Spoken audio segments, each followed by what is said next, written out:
just another day for me. I'm indifferent to this hunt.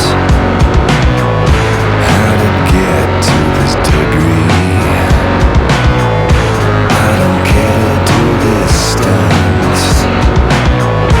Oh, I wish I had less to think about. So many details to iron out. Playing up around. Who will decide? Say but worry. Floating with the tide.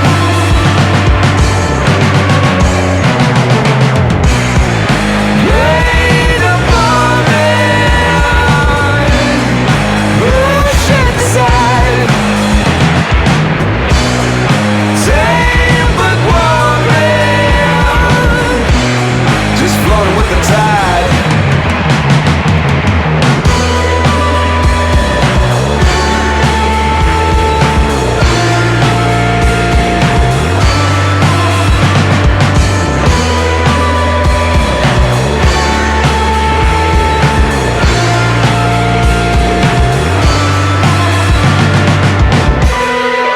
Rain up around.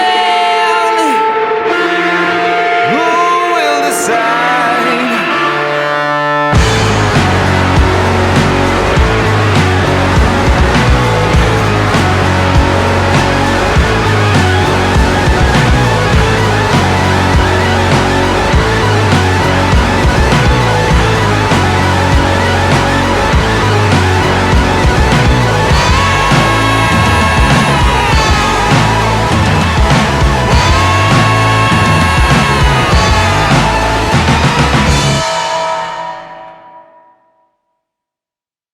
Hi guys, welcome to Offstage Podcast. We are here today at the Ware Jakob studios with Evert Snyman.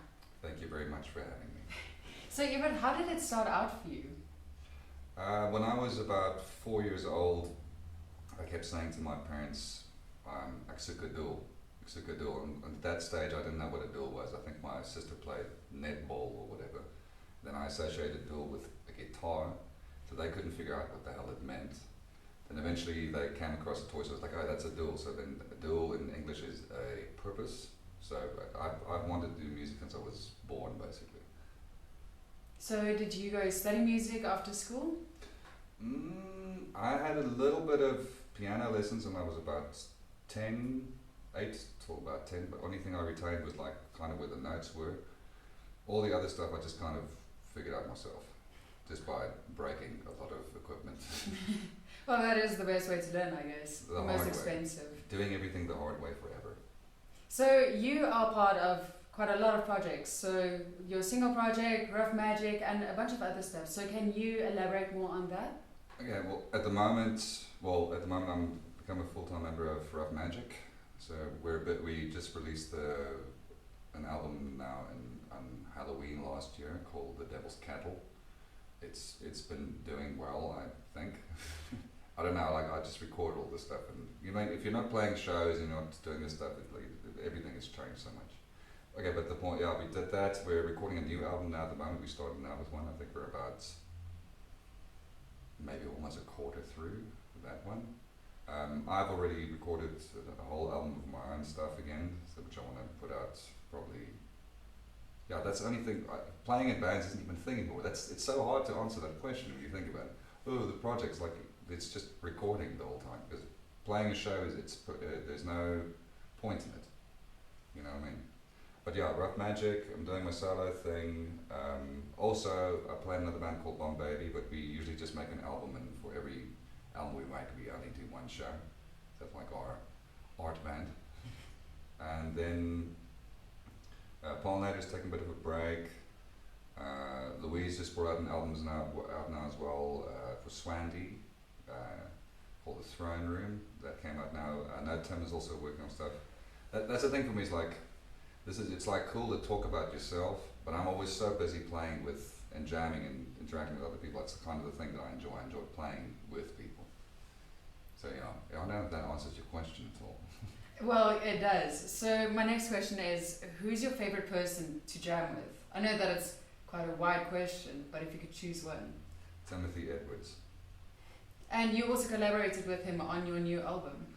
Tim did. Yeah, basically I sucked out all of the energy and drums that I could suck out of him in a month, and I'm still sucking it out of him because we're still recording. But yeah, we've been playing together. Me and Tim have been playing together for about 5 years, and we know each other so well. So I don't have to like. I mean, obviously, these first 2 albums I did basically by myself, and it's fun and everything. But then when you have to relearn it, then it's like, now, you've already made it. So disconnecting it so that you give it to a band is what makes it different. And the nice thing about all the new stuff that we're doing now is that, like, it's a band again, because it's fun to be in a band. It's fun to masturbate, but other stuff is more fun. You know what I mean? Like being in an open marriage with like 3 other members of Yeah, the or band. like an orgy, whatever the fuck, you know. Oh, sorry. So with your new album Hotness, you collaborated with quite a lot of people. So how did it lead up to that, and how did you choose the people to collaborate with you? Well, I ran out of ideas for parts. No, but seriously, that's what happens. Like, I'll put a thing together, then I'll be talking to, because I mean, I never intended the second one to just be me. I wanted it to be with everyone, but obviously that couldn't happen. But Stian played, because Stian's just a perfect guitarist. Like, he played on the previous one as well. He did some one. My other buddy Ruff Majik from Black Pistol. He did a solo on one of the songs. Tim played drums on the last song. It's just like random. It's like, oh, just do something. Just put something in, so it's not just me. Well, you did release a song where it was only you, and that's Operation Human Shield. Yeah. So what was it for you to record that and put everything together? Did you have help with anybody else? I was bored, man. It had nothing to do, and I mean, I just needed to put something out. I mean, I wanted to make a point of it that it just isn't, that thing took so long to make.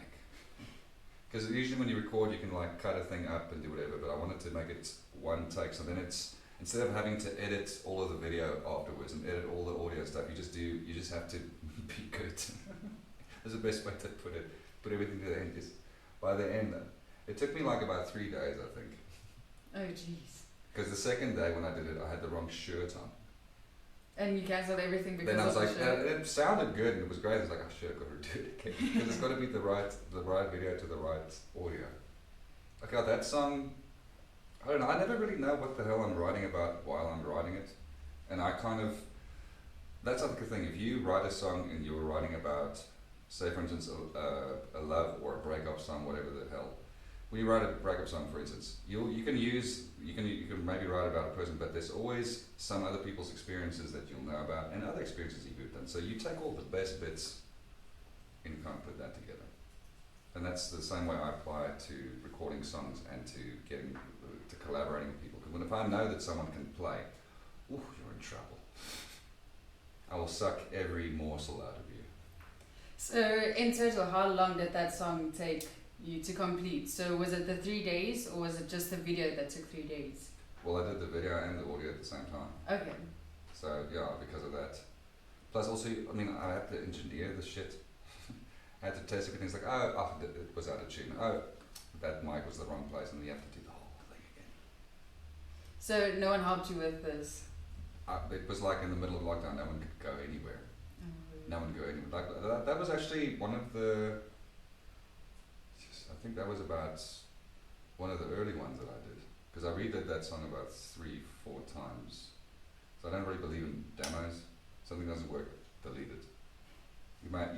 Until you have like a thing, then cool, there's your version, it's over. So the next question that I wanted to ask you is, so you released an album. So I know that the popular thing now to do is to release an EP. So what led up to you deciding that, okay, listen, I'm going to go back to that ways and just release an entire album? I've always been doing that.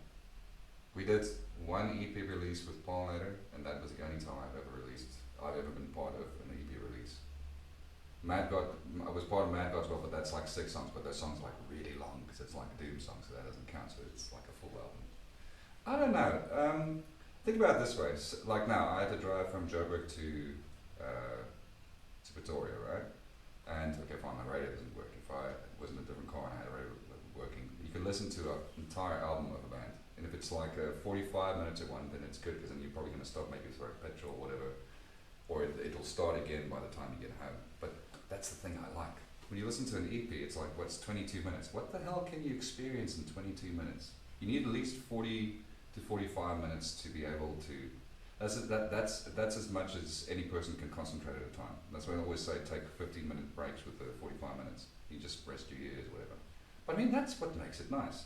Led Zeppelin never released any singles ever. They released full albums because they intended people to hear the whole thing. I mean, you worked your. What's the point of that? Like, I also like. It's not a popular thing, but like, I don't understand streaming. I don't even do that. Literally, if I have my friends, if I see an album, I hear it, whether it's local or whatever, I'll buy it or I'll get my buddy to give it to me, but I will have it physically so that I can listen to it. Because then you actually listen to it. Everything's on shuffle. It's like, oh here, oh there, oh here, oh there. It's like, it's very, how do you put it, it's tiring. So if you have one thing, it's like one vibe going through. Think of, I don't know if you, what are good albums? What's one of your favorite albums? I would say, so locally or internationally? Anything. I would say Rainbow Kid and Surprise. I know it sounds weird, but the albums are really good. But what makes you love the album? The fact that it's continuity and everything, it's like a story that you tell. It's not like 10 different stories. That's exactly it. And it's the emotion you feel. Because I mean, if it's just one thing from beginning to end, I mean, that's what happens. Like, also with shows, and we could still play, it's like, oh, let's put all 3 of these bands together that sound exactly the same. I don't see the point. I'd rather put like 3 incredibly different kind of bands together so that it's fun. I mean, if you're watching TV, you don't watch the same episode of the same series every time. You're like, eventually it's like, oh, something new. Oh, it's just when things change, it's more interesting. So what is your process of choosing music for the albums that you put up? Just write until I have enough. Pretty much. I mean, I've got a couple of buddies like, cool, I'll like work out a sequence. Like now it's kind of going to be hard because I've got way too many songs now. Now I've got to try and figure out how to whittle them down, or must it be 2? I mean, that's stupid as well. Or maybe put out 2 albums the same day but only promote the one. You know, I like stupid shit like that. The thing is, the main thing is with music for me is that I don't expect anything from it. I think that's probably why I still do it and why I still enjoy it. And if it's something sounds good to me, I'll put it up. If something doesn't sound good to me, I will destroy it. But I mean, even with all the bands that I've played and bands that I don't play anymore, bands that are broken up, sometimes if a band's really good and you're playing it and it's broken up, whatever, you maintain the beauty of it. You have to destroy it to make it last forever. And that's what you've got to do. Everything you make, you've got to do it because it's the last time you're going to do it. Because there's no other point. The only meaning to life is that we all die. Might as well have fun. Absolutely. So that became very morbid very quickly. it's okay. So you've been in the industry for quite some time now, and what would you say was one of your favorite festivals to play? Ooh, I love what we copy was very fun. Nerve-wracking, but yeah, nice and loud. Like that. It's nice to scream and have so many people hear you screaming. Yeah. That was fun, and I think we also did. God, I'm trying to remember that. I can't even remember playing a show. That's just how bad. This is how bad it's become for musicians, guys. Yeah, the copy was fun. We did back in the day. We did a thing called Thornfest. I played a lot of biker rallies when I was like a teenager. That's probably why I like gigging so much. My dad got us to play biker rallies, and I would be terrified. Then I said, I can't do this, these people are freaking out. I was like, well, if you can't play in front of them, you can't play in front of anyone. It's like, so, buckle up. Just for that. So with all of the shows that you have done, what would you say is your preferred guitar amp and pedal setup? I love amps. I like transistor amps, which is not, I don't like bell amps, because everything just kind of becomes like I don't know how to explain. It's like when rice is too sticky, Okay. And like if you eat like a curry, sorry, that's the best way I can describe it. I like it like a North Indian curry, so you can like still you put all the rice in it and like and it stains it all, but it's not like this mushy mess. And then like some of the rice is like in pockets, or you understand what I mean? Yeah. So I like that. It's loud, it's reliable. You put it on, it's on like that. Pedals, I don't. I use. I mean all the electroharmonic stuff, everything that everyone likes. The Pog. I'm trying to use the Pog less because Jesus, when you start get one of those things, you can't stop using it. That I've got a synthesizer. One of my most prized pedals I have is it's like a bass synthesizer pedal. It's actually for bass, but it works great on guitar. So it just does this really weird thing to guitar. It makes like this wall of fun. And I've also got it on the loudest thing. That and well, mostly with distortion, it's just like overdrive. Overdrive sounds better because you can still hear the chords. With distortion, if it's like too distortion, you can't really hear anything more. And I like the definition of things. We did that a lot with a lot of our second Bob Baby albums because we had 3 guitarists. All the guitars, all 3 of them are actually pretty much clean, but together they make like this nice hum, Yeah. So, what would you say is one of the most ridiculous things that you would have on your tech rider?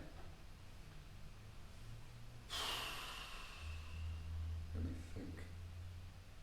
I mean, Beyonce added 40 fans to hers, so 40 fans. yeah, so that her hair doesn't touch her shoulders when she performs. So, I mean, that's pretty whack. So, if you can have anything like that, what would you choose? Just maybe a couple of oranges and some sparkling water, then I'm fucking good to go. And like a fan in the room or whatever, like a nice place to sit and chill while the show's happening. Yeah, that and a place to smoke, and I'm A for away. I'm not a diva.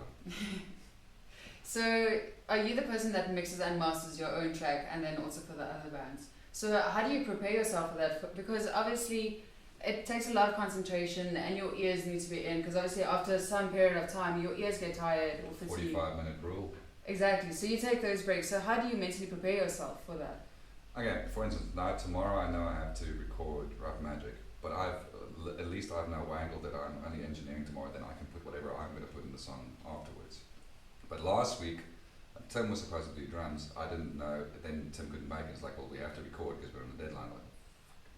So I'm like, okay, cool, we work something out. Then I just had to literally jam to him like maybe 3, 4, 5 times. Cool, then I have the structure, put that down.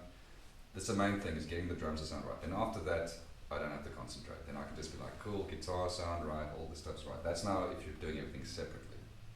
If you do everything together, then it's way more of a, if you have a whole band playing together, it gets hectic. I don't know, I've just been doing it for a really long time.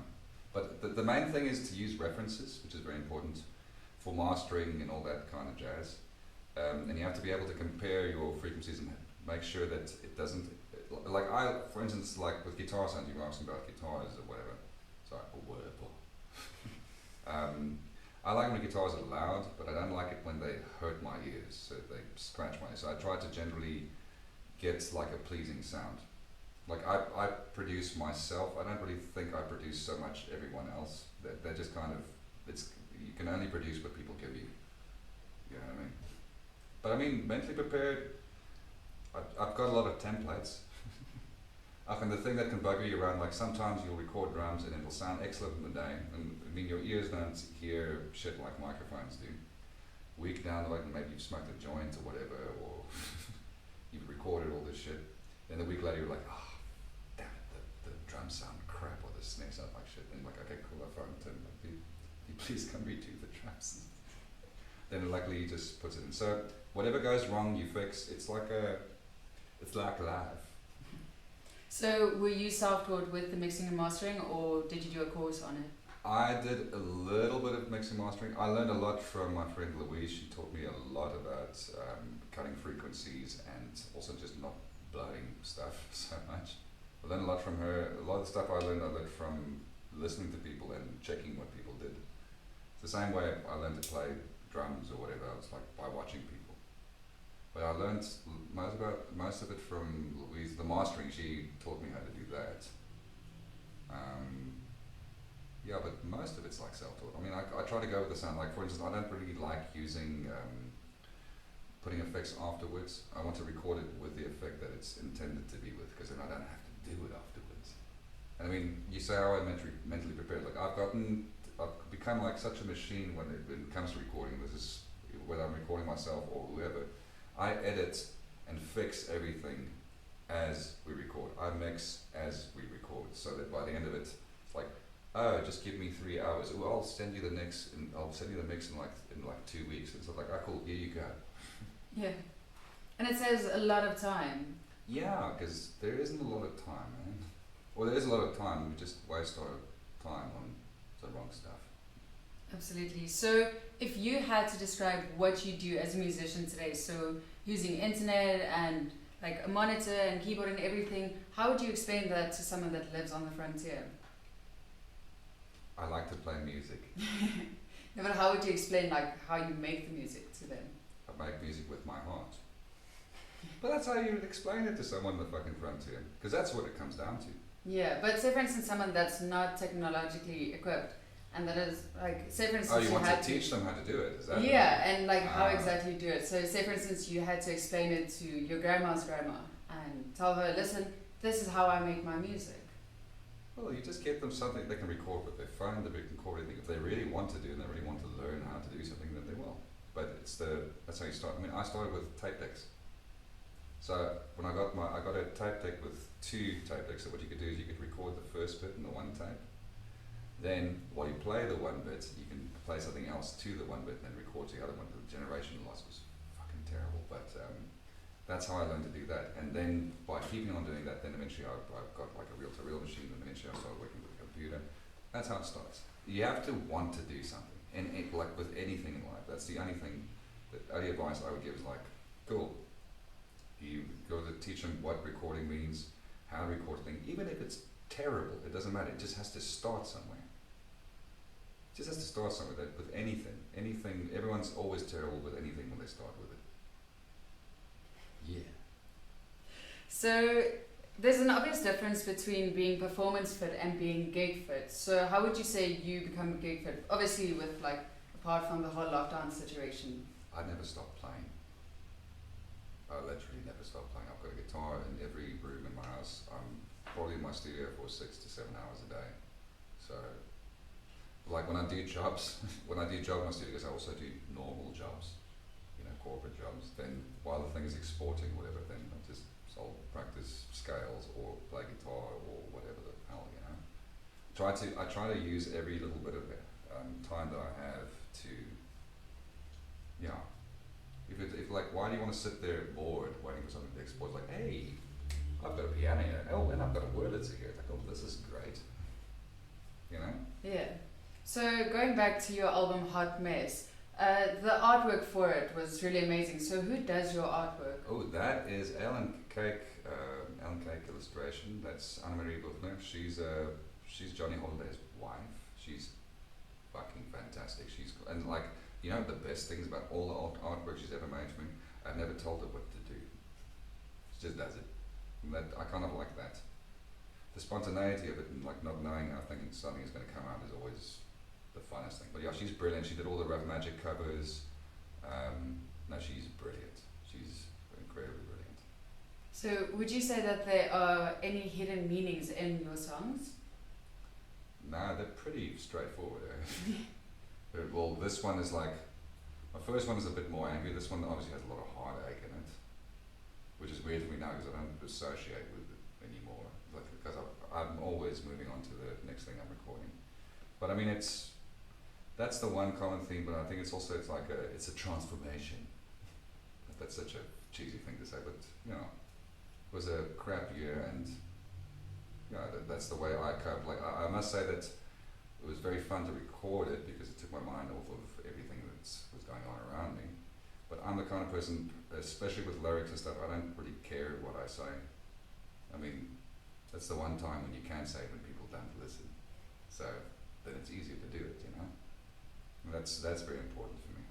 It's the sincerity, making something sincere and putting conviction in it and just enjoying it. That's the only thing. I only do it because I enjoy it.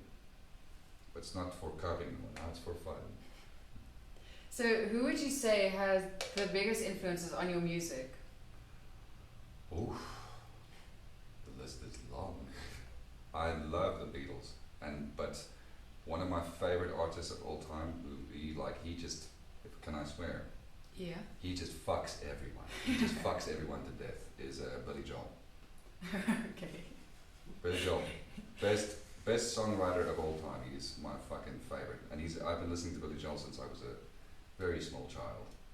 And if you listen to Billy Joel, and if anyone who's ever fucking listened to any of my shit, you'll hear all the harmonies and all those things, all those little twitty things. My sister indoctrinated me from a very early age. I mean, that's Billy Joel. I love. I like Beatles. I like all the good shit, all the 70s shit. I like 80s shit as well. I like big band stuff, like Glenn Miller. I love Glenn Miller, and Gershwin is great. Anything really. I don't know. It depends on what mood I'm in. I love Bubble Surfers. That's also great. Who else is there? I'm trying to think more. Blur. I fucking love Blur. Blur is fucking amazing. Who else is there? Fucking Pixies. Pixies is my favorite band of all time. Frank Black or Black Francis or Charles Thompson, whatever the fuck he's calling himself these days. But love him. Yeah. All the shit that's whack. So, if you can collaborate with any of those artists, who would you choose? Obviously, now you can only choose one. Only one? Fuck. Probably Billy Joel. That was easy. It's horrible. This happens with every interview I do. They're like, who's your best? Like, Billy Joel, Billy Joel, Billy Joel. But yeah, we did one with Ruff Majik as well. It was quite funny. So, what shows have you done with Ruff Majik? What shows? We played Loftus. We played a couple of other. We did a lot of recordings. We did one at Shamrock. Our buddies from Straight Jackal. It's where they're always situated. We did like a live thing there. Then we did a show at the Irish the one night, and we did a show at the Loftus one was the last one. We got rained out after 20 minutes. It was pretty fucking rough. 20 minutes, and then the lightning and shit started coming down, and it was just like, oof, pretty hectic. And then all my equipment got wet, but I have to replace 2 pedals, but that's alright, at least they're cheap ones. It's still not fun to replace any equipment. Well, I'm just glad the 100,000 rand keyboard I was playing on wasn't fucking mine. And it didn't damage. No, that's the one thing I still need. I need a nice, small keyboard. Not too small, not too big, just nice. So, how did it come to be that you ended up in Ruff Majik? I've always recorded this stuff, and I love Johnny Rodriguez, as I can't call him Johnny Holiday. It's weird for me. He's just a fantastic person. He's a fucking excellent songwriter, and he played like from the first time I met him and the first time I saw his music. Like this is some nice shit, and that's the same feeling I still get. We've always, I mean, it just happened. But I think he had a plan. He had like a long, devious plan. He always tricks me. Like the Who Keeps Score, I didn't even know that was supposed to be that was going to be a single at all. He wrote the lyrics and stuff. He had to force me to record. I didn't want to record for like 2 weeks or so. He came in and then we recorded that. He's like, "Okay, cool. I want to use this new album." It's like, "I see what you're doing, motherfucker." But yeah, that happened there. I don't know. It's usually because they're my friends. I jam with all my friends. I mean, the Ruff Majik thing's getting a lot of traction, which is, I guess, good for me as well. But yeah, it's just fun to jam with them. So you mentioned that they recorded with you. So how did that come to be? Do you have your own recording studio? Oh yes, that's how I do everything. That's the only reason why I have so much music in the time of COVID, because I don't have to pay anyone for studio time. So I have an unfair advantage. So who have you recorded at your studio? I did Kenny Hughes. I did him last week, and then I also got him to play guitar on one of my songs. Tricked him into doing that. That's kind of what we all do to each other. Who else have I recorded? Caution Boy. I'm recording their album now. I've done 2 tracks so far. Yeah, a couple of people. I'm working on something now, but I'm not at liberty to talk about it. Can we touch base with you in like 2 weeks about it, or should we wait longer? Give it about a month. Okay. So who would you say is Evert Snyman when he is off stage and not making music, not recording anybody? Like, what do you do? I'm pretty much the way I am now. Okay. I'm quite I struggle to sleep, and I have a lot of anxiety, so I'm quite an anxious kind of person. That's partly why I try to do so much stuff to work off all the energy, so that by the time I go to bed, I can go to sleep.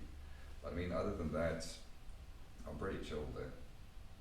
What you see is what you get. I have no interest in changing in front of anyone. I swear at work. I swear constantly. I just try not to swear when there's old people, and I don't want to make them sad. But other than that, I mean, think about it this way.